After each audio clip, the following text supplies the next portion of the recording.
Welcome to another episode of Just Talking About What I'm Talking About. This is a very special episode.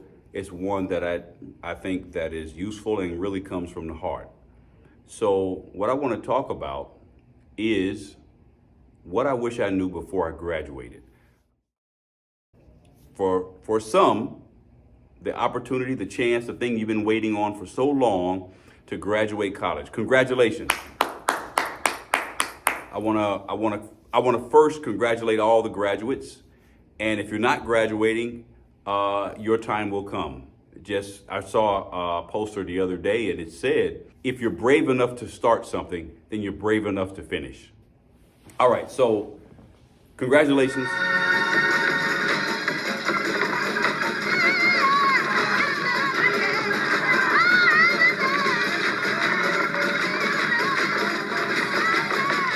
You probably don't hear it enough, but definitely I and many people in your circles and not in your circles are proud of you. So I want to start that. We're proud of you. Congratulations. But now what? So I've been through this before, both as undergrad and in graduate, and even in an associate's degree. And so I want to say that there are some things that I have learned that I wish I knew before graduating college. Now that you graduated college,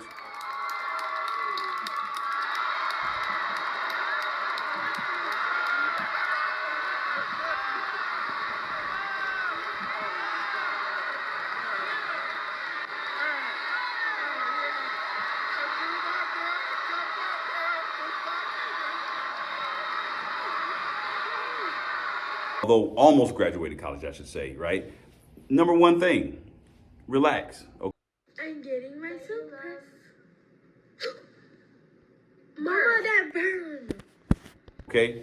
The actual ceremony is not tied to your actually passing any of the classes that you're taking this semester.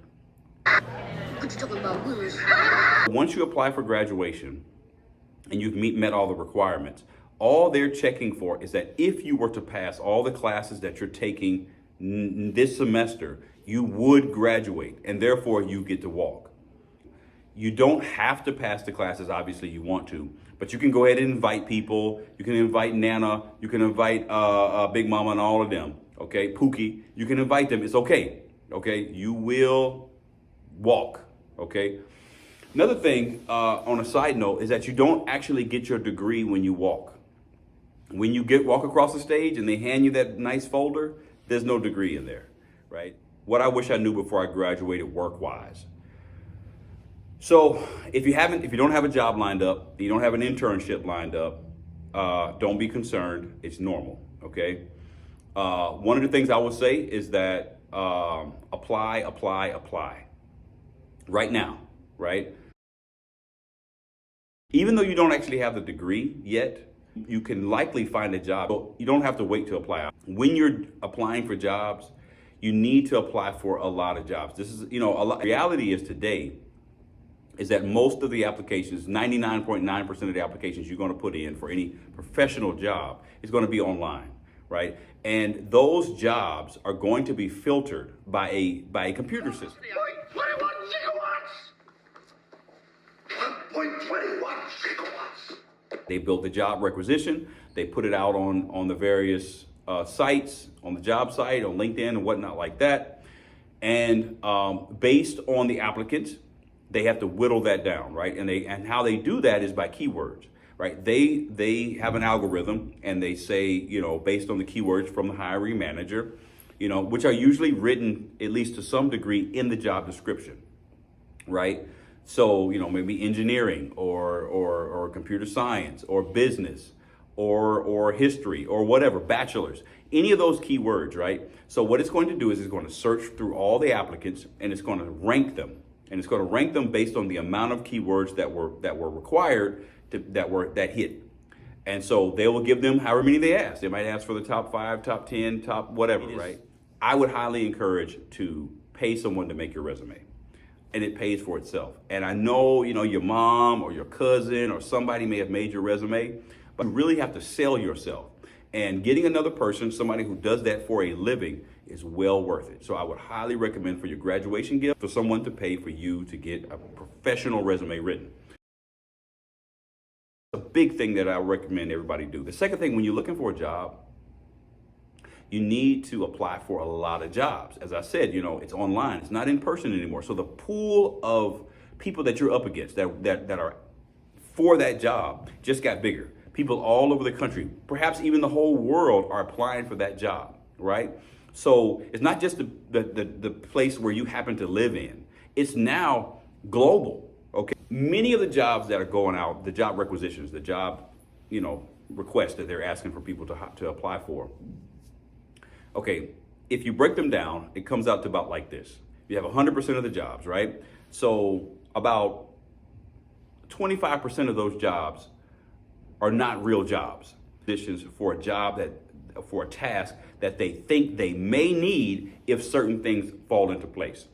I think they call them green pastures or something like that, right? So if they win this contract, right? If they get this money approved, they get this grant, then they're going to need people. So they're just prepping. They're just getting people in place. If this goes through, we got these people already on deck, right? So a lot of times they don't win those, right? So you'll see, you'll get denied, or they'll say, hey, this job is no longer available. So that's like 25% right there, right? So the next 25% of those jobs, they, maybe even more, but let's say 25% of those jobs that are out there, right? They already got somebody in mind. Somebody's cousin, somebody's brother, somebody's nephew, their son, or maybe just somebody who's doing an internship there. But by law, given HR practices, they have to put it out there. They have to make it open to the public. And so they put those job requisitions out there, but their jobs are already taken. You don't have any chance, right? I mean, you never know, right? Sometimes somebody may have a job set for someone, but they don't take it. They get a better opportunity or whatever happens, right? So you still need to apply, right? But that's 50% of the jobs that you're applying for, just, you don't have a chance. It's not happening, right? So now we're looking at the 50% that are left, right? And so you can already tell that that's a pretty huge portion, right? So if you apply for 4 jobs, right, that means you only really got a possible shot of about maybe 2. When you don't have any work experience, I'm assuming you don't have any work experience, which most of you don't, I think, you are what's known as a entry-level position. And an entry level means you don't have any experience, and we're only solely basing it on your education. And that is probably the most competitive, because you got a lot of people graduating and they're applying for these jobs. And so I would say that of the ones that you have that are as an entry level position, I would say you probably got about a 1 in 10. So for every 10 applications that you put in, one of them you got a possibility of getting. Well, what does that mean? Obviously, you got to apply for more. You have to apply for a bunch of jobs, right? And it's easier than it ever has been before because it's online, right? You can go online, and actually, when you go to these various companies, I look up like the Fortune 500 companies, right? Look up all the big companies. Look up, watch the stock market. See which companies are going up. Look up this name, right? You see this company, this is a spotlight, highlight. Look them up. They got jobs. Everybody's hiring, right? Everybody, if you go to their page, if you go down to the bottom, it says careers, right? Go to there, create an account. I recommend when you create an account, okay, create a whole new email. Create a whole new email address dedicated to this job search, right? And, whatever website that you go into for these applications, because you're going to have to go to many, use the same, if possible, the same username and password. That way you don't have to remember it. You don't have to write it all down. So use the same username and password for all of these job applications that you're getting ready to apply for. Now, as I said, apply. When you get into these job applications, look up entry level. Let that be the search word, right? Whittle it down for entry level. Might even look up internships, but at this point, I would say just look up entry level positions, right? When you're applying for an entry level position, they know you don't have experience, right? What they're looking for then is your GPA. That's number one. Number one thing they're looking for is your GPA. Number two, they're looking for like your social aspects. Like, what did you do? Like, okay, were you in any clubs? Were you in any, did you win any kind of awards or extracurricular activities, whatnot? Those are the things they're going to look for, right? Because what they're looking for the most part, is not whether you're really competent or not, right? One person is about as good as another. Because ultimately, they're going to teach you what you need to know. Come in there humble, come in there open-minded, come in there ready to learn, right? And They want to know, do you want to learn? Are you able to learn? Are you willing to learn? And they want to know, are you a good social fit? Those are the two things they're looking for. Do you socially fit in with the group that they already have, right? Or they're forming, right? As a person. And so if you go to an HBCU, you're going to have some cultural shocks. Like, I didn't grow up around really not many white people, right? Listen, you're the minority, okay? And you need to understand that everybody doesn't think like you. Everybody doesn't come from the same background as you. And you ultimately want what they have. And that's just the reality, okay? When you are going for these interviews, okay, dress up. It matters. Dress for success. And you have to probably be better, as you probably heard, maybe than your counterparts. So what? Deal with it. That's life, okay? When you go into that interview, okay, you make sure you're the best dressed person in that room, right?